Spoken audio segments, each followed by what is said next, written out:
जगह जगह है ताल यहाँ, सुंदर वादियों की यहाँ सुगंध है।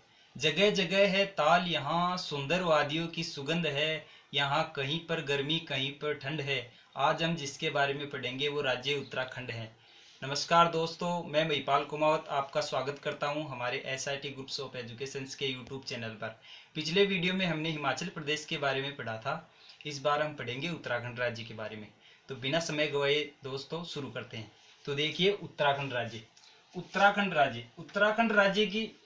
राज्य यूपी से अलग होकर बना था। उत्तराखंड राज्य की स्थापना हुई थी 9 नवंबर 2000 सन 2000 9 नवंबर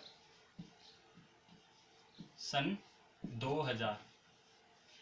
उत्तराखंड के साथ साथ नवंबर 2000 में दो और राज्य बने थे, छत्तीसगढ़ और झारखंड, जो कि MP और बिहार से अलग हुए थे।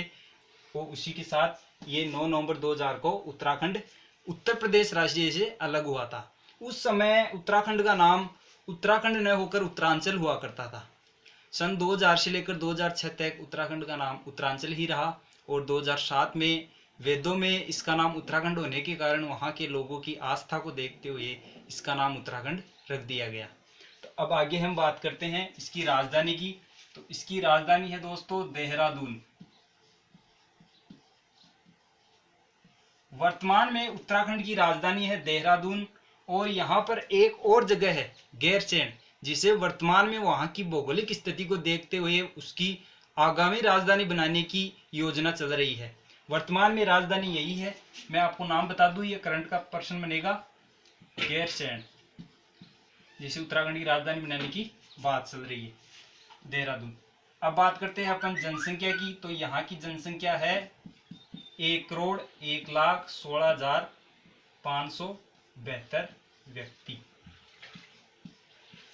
और अगर यहाँ के जनघनत्व की बात करें तो 189 व्यक्ति प्रति वर्ग किलोमीटर। और यहाँ की अगर हम बात करें तो यह है 53,566 किलोमीटर स्क्वायर, या फिर वर्ग किलोमीटर भी अपन लिख सकते हैं। हिंदी इंग्लिश का फर्क है दोस्तों, ज़्यादा कोई फर्क नहीं है। और अगर हम बात करें इसमें कुल जिले, तो इसमें कुल जिले हैं 13। हिमाचल में जिले थे 12, इसमें जिले हैं 13। अब मैं बताता हूँ आपको उन जिलों के बारे में। गढ़वाल, 12वां है ऊधम सिंह नगर और 13वां है दोस्तों उत्तर काशी। तो ये हो गए दोस्तों 13 जिले में। एक बार फिर रिपीट कर देता हूं। पहला है अल्मोड़ा, दूसरा है बागेश्वर, तीसरा है चमोली, चौथा है चंपावत, पांचवा है देहरादून, छठा है हरिद्वार, सातवां है नैनीताल, आठवां है पौड़ी गढ़वाल, नौवां है पिथौरागढ़। यहाँ पे अभी विवाद चल रहा है नेपाल और उत्तराखंड यानी कि भारत के मध्य, काला पानी का विवाद वर्तमान में। यह करंट का प्रश्न है। काला पानी विवाद, काला पानी विवाद भारत और नेपाल के मध्य। रुद्रप्रयाग, 11वां है टिहरी गढ़वाल, 12वां है उधम सिंह नगर। उधम सिंह वही उधम सिंह जिन्होंने लाला लाजपत राय की मौत का बदला लेने के लिए संघर्ष की, विदेश जाकर हत्या की थी। उधम सिंह, उन्हीं के नाम पर रखा गया उधम सिंह नगर। और उत्तर काशी, जहां से गंगा नदी का उद्गम होता है। तो ये थी उत्तराखंड के जिले। अब हम बात करते हैं उत्तराखंड की मैप में स्थिति। तो ये देखिए दोस्तों मैप के अंदर उत्तराखंड, ये जो आपको गुलाबी कलर में दिख रहा है यही है अपना उत्तराखंड। और इसके उत्तर की तरफ है हिमाचल प्रदेश और तिब्बत, और इसके पश्चिम की तरफ है हरियाणा जो कि थोड़ा सा टच हो रहा है, और इसके दक्षिण की तरफ है यूपी यानी कि उत्तर प्रदेश, और उत्तराखंड के पूर्व की ओर है नेपाल देश। तो ये हो गया मैप में उत्तराखंड। दोस्तों अभी हमने इसका मैप देखा कि उत्तराखंड हमारे भारत में कहाँ पर स्थित है, इसकी स्थिति देखी। अब हम पढ़ते हैं यहाँ की राजनीतिक स्थिति। तो राजनीति में हम बात करते हैं यहाँ के चीफ मिनिस्टर की यानी कि मुख्यमंत्री की। तो यहाँ के मुख्यमंत्री है त्रिवेंद्र सिंह रावत। त्रिवेंद्र सिंह रावत जो कि भारतीय जनता पार्टी से बिलोंग करते हैं। उसी प्रकार दोस्तों मैंने हिमाचल का भी बताया था आपको कि एग्जाम में आजकल प्रथम चीफ मिनिस्टर भी पूछा जाता है। तो उत्तराखंड के प्रथम चीफ मिनिस्टर थे नित्यानंद स्वामी। नित्यानंद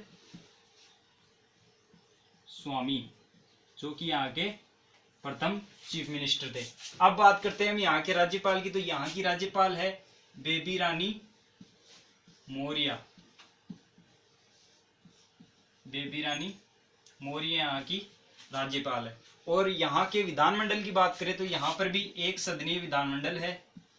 हमने पिछले वीडियो में आपको हिमाचल में भी बताया था कि हिमाचल में भी एक सदनीय विधानमंडल है और बाकी 6 राज्यों में विधान परिषद भी है, लेकिन यहाँ पर विधानसभा ही स्थित है, इसलिए ये भी एक सदनीय विधानमंडल है। यहाँ पर विधानसभा सीटों की संख्या है 71 यानी कि 71, और राज्यसभा सीटों की संख्या है 3 और लोकसभा सीटों की संख्या है 5। अब बात करते हैं हम यहाँ के उच्च न्यायालय की।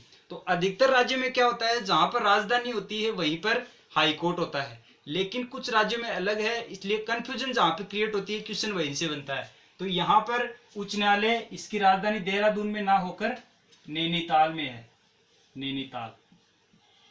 अब दोस्तों ये ताल शब्द उत्तराखंड में कई बार आएगा, यानी कि ये जहां पर भी आपको ताल शब्द दिखे वो जगह उत्तराखंड में ही है। आगे भी कई चीजें आएंगी, मैं आपको बताता रहूंगा।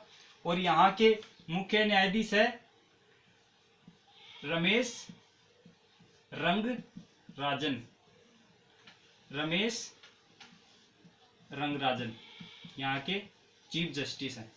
एग्जामों में फिलहाल ये ट्रेंड चल रहा है कि उच्च न्यायालय के न्यायाधीशों का नाम पूछा जाता है, नई नियुक्ति होती है तो डायरेक्ट पूछ लेता है, इसलिए चीफ जस्टिस जाना जरूरी है। यहाँ की राजभाषा दोस्तों हिंदी, लगभग उत्तर भारत की भाषा हिंदी है, और हिंदी के साथ साथ यहाँ पर संस्कृत को भी, यानी संस्कृत को भी मान्यता दी गई है।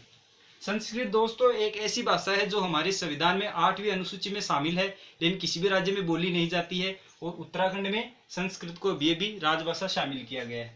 व्यवसाय है यहाँ का कृषि व पर्यटन,